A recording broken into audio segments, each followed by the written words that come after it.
Welcome, everyone, to the Friday night edition of Julia's live streams. I am excited to be back. We were on the struggle bus yesterday, and I'm going to tell a little bit of that story in a minute. Tonight, I'm going to do something different. So, I've been coming on here, and I'm usually sharing. It's sharing from, sharing off the cuff, but still, it's usually pretty potent and to the point. Here are the things that I want you to get and walk away with. But tonight, I wish that my live stream would get it together. I don't know why the internet hates me so much here, but tonight I'm just going to share some stories for a while, and I promise there's a moral at the end. But I just wanted to share some stories that have about experiences that have transformed my life, and I'm grateful for them. But at the time, it kind of it told me to sit down somewhere, as the title of the live stream is. So I'll just share what's happened this week so far. So last night I wasn't able to do my live stream. It's because I lost power. And what happened this week in Houston, Texas, if you haven't seen the news, is we had an extremely powerful storm that blew through the city of Houston. And we had the tornado warnings and all the things. Unfortunately, I didn't know the storm was coming. I had gone to San Antonio to watch my coach speak and get away from Houston for a day or two. And upon coming back, I had no idea that there was a storm coming, and one that was going to be nearly that bad. And so I get home on Thursday, and then a storm blows in, and the winds are high, water is seeping into my apartment. I'm like, what is going on out here? Like, I thought it was just maybe going to be some rain. And then the power gets knocked out. The power gets knocked out, and I lost power since, I guess, as of 7 p.m. last night, and I didn't get power back until 11 a.m. This morning, and I didn't get water back until just a few minutes ago. And so obviously, with the power being out, there's no electricity, there's no internet, there's no nothing happening. You're literally just in the house in the dark. And so I'm sitting in the house last night, like, all right, well, I guess we just ain't here. we just in here. What do we do now? What do we do now?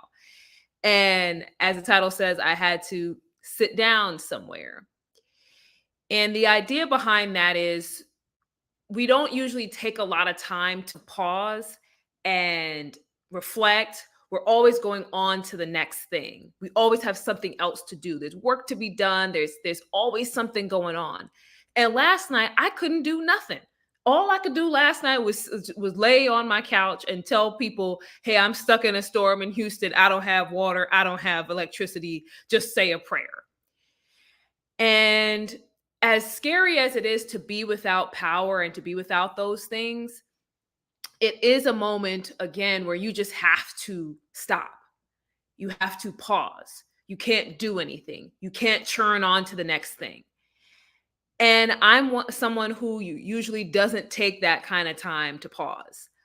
I left my corporate job, and the week after I left my corporate job, I had a speaking engagement. And the week after that, I had a speaking engagement. And then the week after that, I had this going on. I'm literally always on go. And this experience this week caused me, just even for a few minutes, just for a few hours overnight, that I had to sit down and pause. That's story number one. Story number two is that a very similar thing happened to me in 2011. So I went to the University of Alabama in Huntsville for my graduate program. And in 2011, in April of 2011, some of the worst tornadoes to ever hit the region ripped through Alabama. And I remember going to class that morning, and they sent us home, and they said, "Listen, this is y'all need to go home, get your life together. Things may be bad." So I go home, I take a nap, because I'm just like, okay, well, since we're getting out of class, I had no idea how bad things were going to be. So I get home from class, I knock out, And then I wake up to the sound of my sister and my brother-in-law banging on my front door, banging like they're police, banging like they're 50. Like, "Julia, are you in there?" And I'm like, what's going on? What is happening here?" And they're like, "Do you not know what's happened?" And then I realized that I couldn't flip on any lights because I had just stumbled to the door because I heard them banging, so I didn't try to turn on anything. But they're like, do you not know what's going on?" There was no lights, there was no internet, there was nothing happening. And then I found out that the tornado had ripped through Huntsville and the region, and there was destruction everywhere. There was destruction everywhere. There were power lines down, there was debris everywhere, very similar to what just happened in Houston this week. And there was literally nothing you couldn't do anything. Cell phone service was trash. You couldn't call anybody. And that's the reason they had to come and bang on the door like the FBI, was because they couldn't call me because there was no reception. And given the fact that I was a broke grad student, I barely had food in the fridge anyway. So they were like, "Hey, come stay with us. We're going to get a generator from my brother-in-law's father." And I was able to stay with them. Now, the next day after the storm was blue skies. You wouldn't have even thought a storm happened the night before. It was blue skies and it was quiet. And so nobody went to work. I didn't go to class. We actually just sat down somewhere and just spent time together as a family. And I remember just the opportunity to just sit down and not think about anything except spending time with my family. As detrimental as it was being without power, my parents were there at the time, and they also lost power for about a week or so. But the silver lining to that experience was that you took a pause, you took time to sit down somewhere and actually soak up and be present in the moment instead of trying to get on to the next thing. That's story number 2. Got a third story for you. So back in 2015, 2015, it was my birthday 2015. My boyfriend at the time and I had tickets to the Warriors and the Rockets Western Conference Finals game. Now, anybody who knows me knows I'm one of the world's biggest basketball fans. I love basketball. And so the opportunity to go to the Western Conference Finals, and we had phenomenal seats. Like, we were so close. Like, we were sitting in front of Steph Curry's parents. So just to give you a sense of how far down we were sitting, it wasn't quite feet on the hardwood, but it was close enough. And we had a chance to go to this basketball game. And we're so excited because, I went and I got my hair done. He got a haircut. We went shopping. I mean, we were looking like money going to this game because it's my birthday. We got to come out the house looking right. And so we go to this basketball game. The game is phenomenal. But then we found out that a storm is moving in. And so they come in on the loudspeaker in the arena saying, "Hey, there's a storm coming in, guys. You may want to sit tight. You want to make sure that you're safe. Don't go out because it may flood. So you can stay in the arena as long as you need to and stay safe."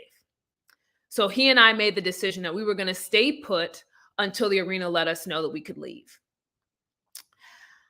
After that, we waited a little while longer, and finally they came back on the loudspeaker and said, "Hey, the storm is kind of cooling off. You can try to leave now." And so we made the decision, we're going to go out and finally leave the arena.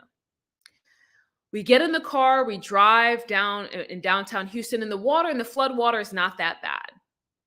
We get to my neighborhood though, and the flood waters are extremely high.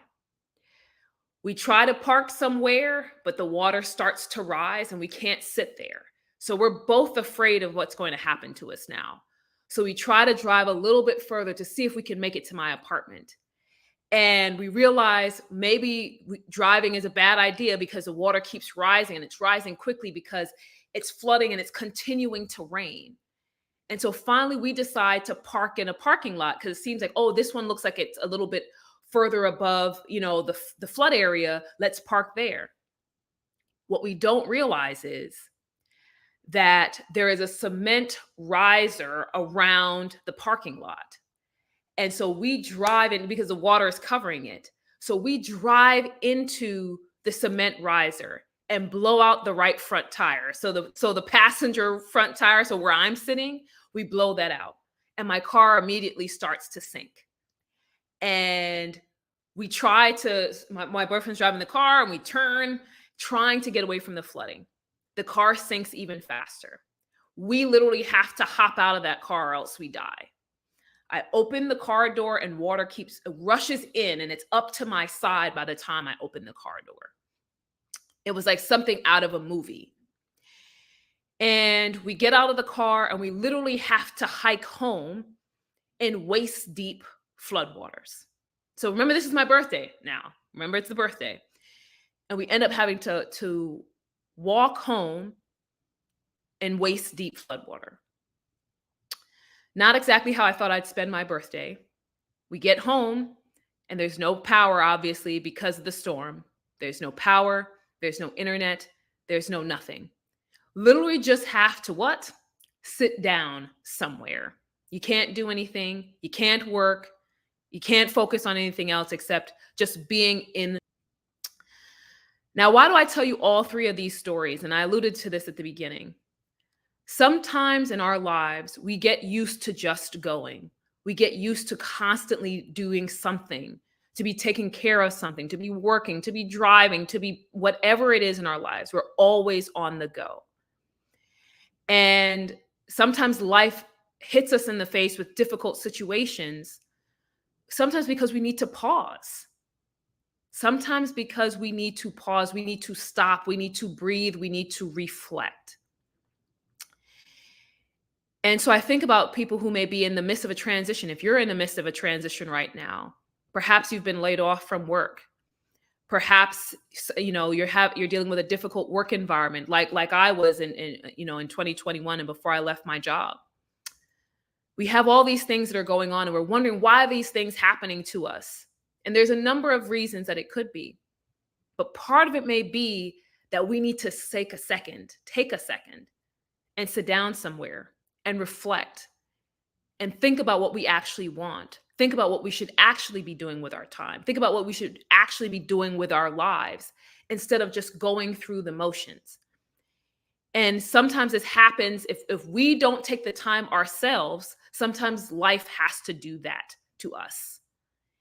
And like I said, this week, without having power, I had to take some time last night and just reflect and to just stop. And the clarity that comes in those moments is unparalleled because you literally have nothing else to distract you. You have nothing else to distract you.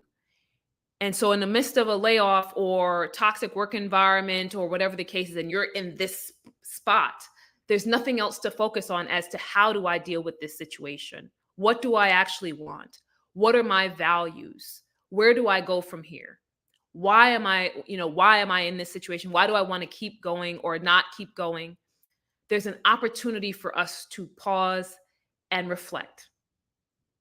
There's also time for us to focus on what's really important. With the situation with the tornado in Alabama with my family, if it wasn't for us stopping, I don't know when was the next time all of us were going to sit around together and just have some fun and just relax and just talk. For so many of us who have these busy careers, we're not slowing down and spending time talking and bonding with our family members. We've always got to go. We have something to take care of. And again, if we don't take the time, sometimes life will force us to do that. And so I'm encouraging you that if life is taking you to a place now where you have to sit down and pause, you have to sit down somewhere, I'm asking you to take advantage of that moment. Who do you need to spend more time with? What is it that you need to reflect and get clear on? What is it that you need to do less of on the other side of this situation? And so for me, after going through what has happened this past week, I know that I need to take more time just for myself, because the time that I usually take for myself is working out. As I work all day, I do what I have to do, talking to clients, whatever the case is, and then I work out. That is the time I usually take for myself. And I realized that I have to do more for myself, taking more time for myself, more time for reflection, more time for personal time that has nothing to do with my business. And are you taking more time for yourself? And you may be saying, especially if you're someone who's laid off, you may be saying, well, Julia, I don't have time to sit down somewhere. I got to get a job. Yes. Yes. But the thing about applying for jobs and trying to get reemployed is that that's a job in and of itself that will burn you out very quickly if you do not take time, if you do not take breaks, if you do not take time to do something else and get your mind off the job search and the job hunt and applications.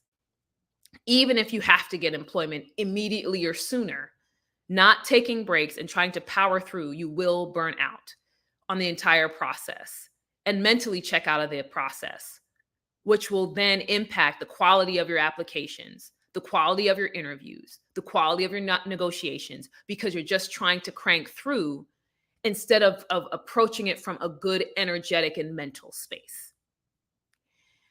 And so with that, I know I'm running longer than normal tonight, but I wanted to share those stories because sometimes life will tell you to sit down if you're not willing to do it yourself. And instead of thinking about the negative portions of that, and why is this happening? Why is all of this happening to me? There's nothing wrong with taking a moment and also think about, what should I be getting out of this? Where can I reflect? Where can I take more time for myself, for my family, to really determine what my values are? Sometimes, especially if you're in a bad job or you've left a job that you didn't really like anyway, this is a godsend. This time that you may have to yourself to reposition your career may be a godsend, so that you can finally go after the thing that you should have been going after years ago, but you got comfortable. You got comfortable. You got, like, hey, things are working. There's no need for me to leave. And this may be the situation that is shaking you awake to say, hey, that wasn't enough for you. Now is the time for you to go after what you're supposed to be doing, the money you're supposed to be making, the life that you should have, the time you should be spending with your family and your friends and your loved ones. And so I want to leave you with that tonight, that take the time to pause, take the time to sit down somewhere, see the value in that, because the clarity that can come from that, the emotional and mental alignment that can come from that, can catapult everything you're doing after that. So you don't have to just go through the moments or go through the motions, excuse me. You can actually live your life at the level that you want to, but you got to find and take the value out of those pauses and sitting down somewhere. And so with that, if you had a chance to watch this live, I would love for you to leave me #live in the comments. If you're going to watch the replay, leave #replay in the comments. And I would just love to hear your thoughts. You can also connect with me on all social media platforms at the Julia Rock or at Rock Career. And if you were like, hey, I want to talk to you a little bit more personally, send me a DM. Send me a DM. I'd love to hear about a story where you've had to sit down somewhere, or if you're trying to navigate where you are right now in the midst of this pause, in the midst of this break in your career, and you need someone to kind of talk this through with you. I'm here to help you. Please feel free to reach out. And with that, I wish you guys an amazing Friday night, an amazing weekend, and I'll see you tomorrow.